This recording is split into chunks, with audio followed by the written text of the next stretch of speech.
So TripleM, mindset, mental illness, and marketing.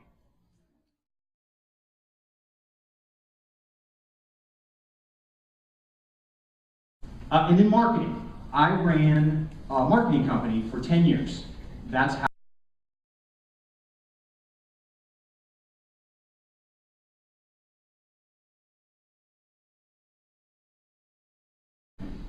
It's hard to work in a corporate world, right?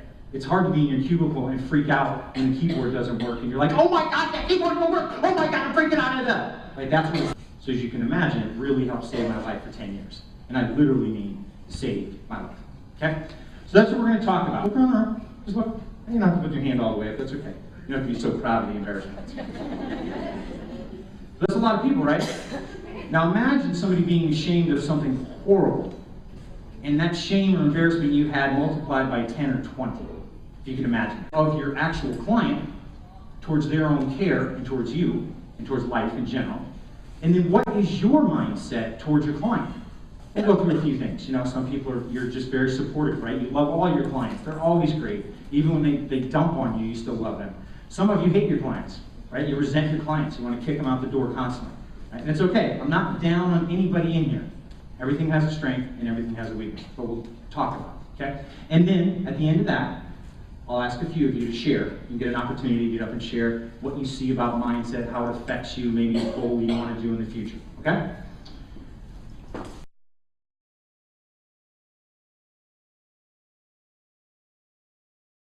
However, we're going to talk about marketing. What does society do for marketing? What is marketing? Marketing is presenting an idea or something that people buy into. Next, what is your marketing? How are you presenting yourself to a client who comes in your office or your room or your space? Okay? Why? That guy's crazy. Why is there stigma? Yeah, that's okay. Why is there stigma? Well, India, China, and Christian Europe only but a few hundred years ago used to believe that mental illness was a demon possessing someone's brain. So that's personal, private. Again, private. Nobody wants to be this guy, right? This is what everybody's afraid of. Everybody's afraid of getting locked up. The person who experiences it, it's probably 90% of the thought process of seeking help, going to help, having a breakdown, having people know about it. There's the stigma, why would I go do that? And that's a mistake that I want you to get rid of. And I'll tell you a little bit more in just a minute. Because they're afraid. That's why they're late.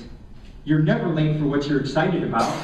Who in this room would ever be late to pick up $1 million? Get out of my way, excuse me, I need to go now. I'm sorry, I can't clean the dishes, no kids, you have to feed your own selves. I gotta go. But to go to an office and have to admit you're broken, admit that you're less of a human being, that you're like a three-legged dog, is completely humiliating. It's awful. Public. Press, social media. I mean, big public, right? And now, you know, we have social media, so there's also that extra concern. Oh my gosh, if somebody finds me out, they're going to do a little blurb on, I don't know, check this out. Let me give you a scenario. You're somebody's cousin, or somebody's cousin, goes on social media. My cousin is struggling with some weird behavior. Does anybody else here know how to deal with this, or have you dealt with that before? Their intention's good, right? They're trying to get some solutions.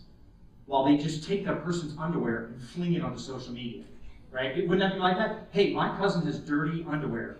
What do you use to best clean out skid marks on underwear? Become a normal person.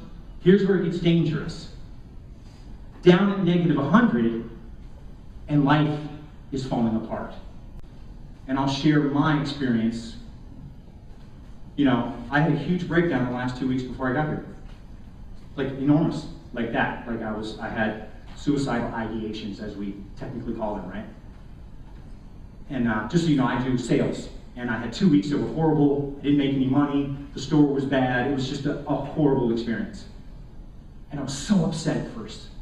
I was like, man, my speech is coming up, man. This is just wrecking my life. I can't believe this. And then I saw the magic in it. If I came here and everything was perfect in my life, how would I be? Oh, hey everybody, I'm the bipolar guy who's got it all together. Let me tell you how it's going. I'm the cool, polished speaker. Let me show you what's up. So how did I deal with the overcoming the crazy stigma? I've been married 3 years, and I told my wife one day, we had moved, by the way, just to give you context. We moved from Denver, we moved to Tampa, we had to drive through a hurricane, struggling with a new job and a new move here, right? And you know this, right? Situations of stress really like, wow, they just kick in bipolar. It's like, I don't know, it's like putting gasoline on a bonfire. So my wife knew about my condition through the marriage, and we had to talk. I was concerned. I was tempted to take my life. I was very serious about taking my life. I was aware, if I may make this distinction, the guys in the back, the engine running the mistakes was like, you don't deserve to live, you're a loser, this sucks, you shouldn't be here, you're worthless, you have nothing to contribute. And a very small frontal part of my conscious mind was like, okay, that's not true, there's gotta be more. I'm just in a down period. So I told my wife. I told my wife. I was, crying on the bed. I'm like, I'm worried. Like, I'm gonna choose out in the next day or two. Like, that's gonna happen. And of course, she didn't know what to do. What does she do? How do you support? And I think one of the things that was most effective is she said to me, can I call somebody for you? I don't know why that made such a difference. The fact that she asked me if she could call. Because then I was part of my own solution. Yes, I think that's a good idea. So they take me, very nice by the way, this is important for you to know. They were as respectful as they possibly could be about what was going on. They told me what was going to happen. You should write this down. Expectations are key to helping your clients. Here's what's going to happen. A, B, C. It really makes a difference.